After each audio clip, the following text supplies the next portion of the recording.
Okay, I was able to see a special preview of Man of Steel, and I decided just to share a few thoughts about it like I usually do. Man of Steel is, of course, the new Superman movie. It was directed by Zack Snyder, who directed 300 and Watchmen, both movies I enjoy quite a bit. And it was produced and co-written, or at least story credit, given to Christopher Nolan, who, of course, has been doing the new Batman movies.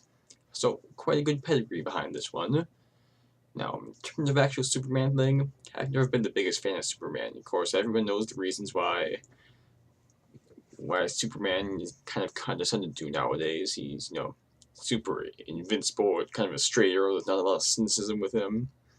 There's not a lot of dark, complex character things with him, as with some of the other superheroes we've been seeing lately. So yeah, it's tough to do Superman well. It's tough to make him interesting. And for that reason, the Superman I've always liked the most was the Superman from the DC Animated Universe series, the Superman the Animated Series, Justice League Unlimited. Those shows, partially because they were animated, and they had the freedom of style that goes with animation, they're able to turn them into a sort of vulnerable and real character while still maintaining a faithfulness to where he came from. That's the sort of thing that no matter how good your special effects are or how vivid your direction is, you can't really achieve in live action quite as well. That said, this Superman movie, Man of Steel, is very much not your standard Superman movie. It's completely different from any Superman thing I've seen in the past. And there are some good things about it and some bad things about it, and we'll kind of get to that. First of all, this is not a movie where you can go to expect to learn anything about Clark Kent. I mean, this is very much a Kal-El rated movie. Kal-El, for those of you who don't know much about Superman, is Superman's Kryptonian name. This is a movie about the alien Kal-El who is trying to find his place on Earth after being sent there, of course, after the destruction of his home planet of Krypton. I mean, that takes a good deal of the opening part of the movie, the first 20 minutes or so, where his father, played by Russell Crowe, who is very good in this movie, sends Kal-El, who is the last remaining Kryptonian, in the first live-born Kryptonian in quite a while. That's kind of a plot point there. It sends him to Earth so he can perhaps let the Kryptonian race live on. But all this was really put at Kal-El's feet, even though obviously he wouldn't know that as he was growing up, unless he grew up in such a way that he was always knowing about what his origins are. And that's not the case. We kind of see through flashbacks, the movie has kind of a non-linear structure going backward and forward in time, where it shows him slowly learning about his origins and trying to decide what his place in the world is, which is a really interesting take on it. I like that take on it, but there are other things the movie doesn't quite do as well.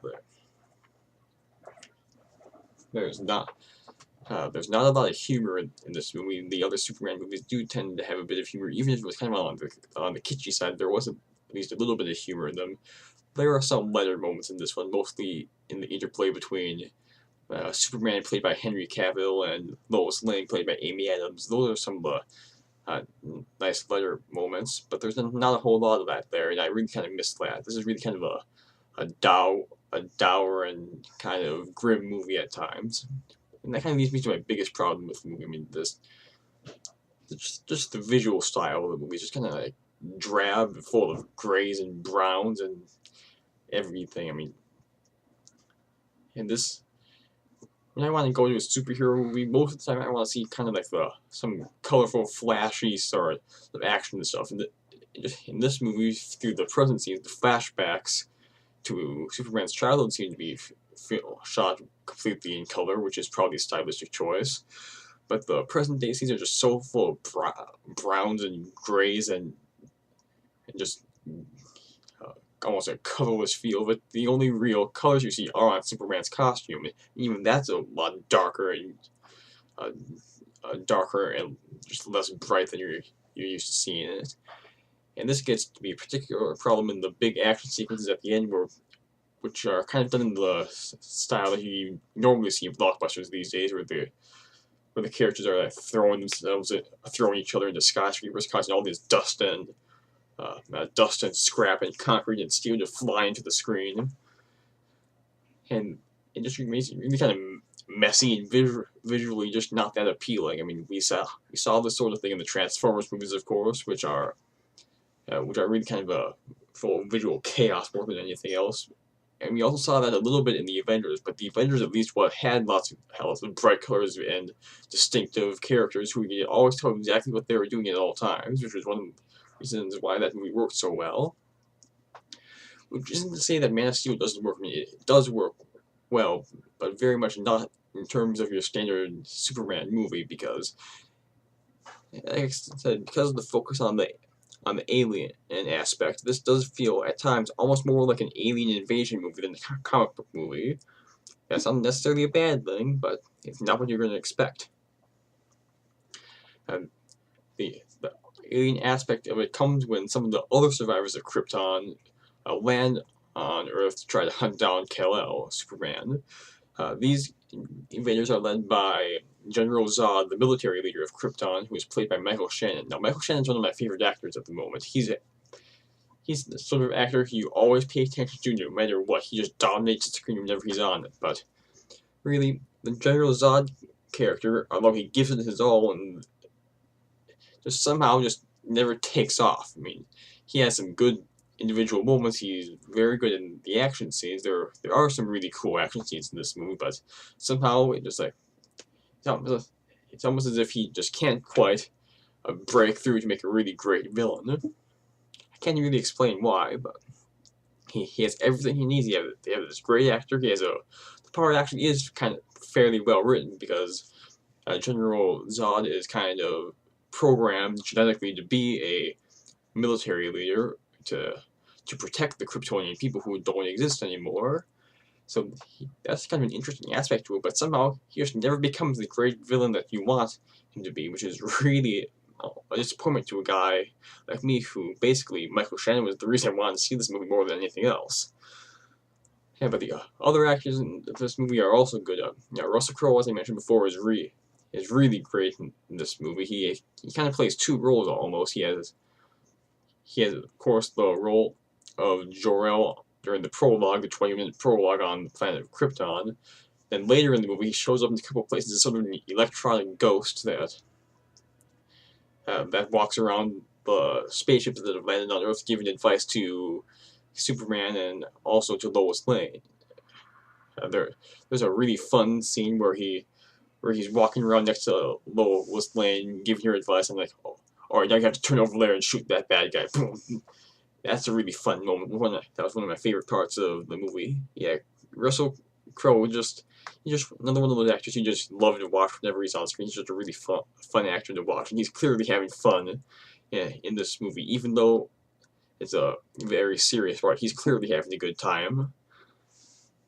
And yeah, this is a sort of a movie that you will give a good time, even though some of the action, as I mentioned, does get kind of like visually chaotic because the colors are so dull, and does tend to go on a little bit longer than you might expect.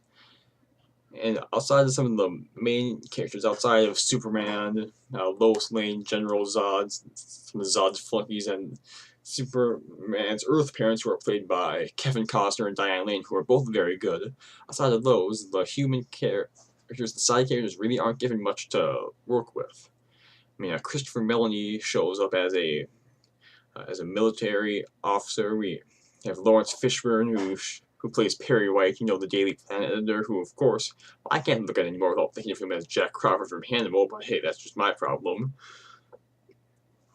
And just, yeah, the side characters are really kind of just like wallpaper to this thing, and we see these big, flashy action sequences, chaotic almost. And yeah, this delivers the goods of the kind of like sci-fi action sequences thing, but really, at the moment, it really almost. I know this is a reboot. I know it's an origin story, but And in many ways, it just almost feels like just a prologue to what could be a really good Superman movie. I mean, at the end, we get a sense of some of what the future movies in the series could be, because of course there's going to be sequels to this movie. There might even be a Justice League movie, but in the final sequences of this movie, you do get a sense of what Superman would really be like now that he's established himself on Earth, and that's what I was there for. That's what I was interested in. This movie seemed almost more like a build-up to a Superman movie than the Superman movie in itself. But I guess that's just reason to be interested and see what the future brings for this franchise. I mean, for Zack Snyder's already lined up a sequel, or they're already working on a sequel at least. And of course, as I mentioned, there has been rumblings of a Justice League movie that will be made if this movie is successful enough, so we'll have to think about that. But in terms of movie, yeah, this is a fun enough movie, not quite on the top tier of superhero movies made nowadays. I'd say this is probably closer to not quite at the Avengers level, more like the Iron Man 2 level, or between Iron Man 2 and Thor in terms of quality. Take of that what you will. Those are just how I rank the movies. But if you want a very different look at Superman, this is certainly the type of movie that'll fulfill that promise.